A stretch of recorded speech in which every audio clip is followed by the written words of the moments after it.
एक कौवा एक बीज को अपनी चोंच में दबाकर घंटाघर के ऊपर से जा रहा था। तभी वो बीज उसकी चोंच से छूट गया और घंटाघर के नीचे की दीवार में जाकर अटक गया। वो बीज मरते मरते बचा।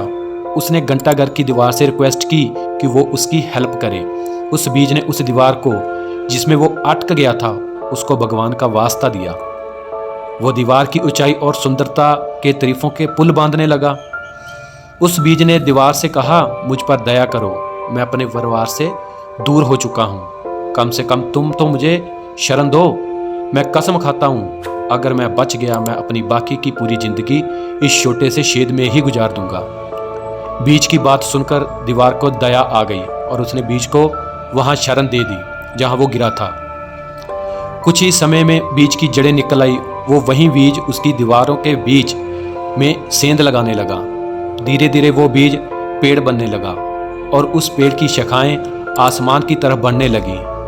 जल्दी ही वो घंटाघर से ज़्यादा बड़ा हो गया और उसकी गुत्थी हुई जड़ें इतनी मोटी हो गई कि अब वो उसी दीवार को ही तोड़ने लगी जिसने उसे शरण दिया था। अब दीवार को होश आया कि दया के कारण उसने अपने ही विनाश को आमंत्रित कर लिया।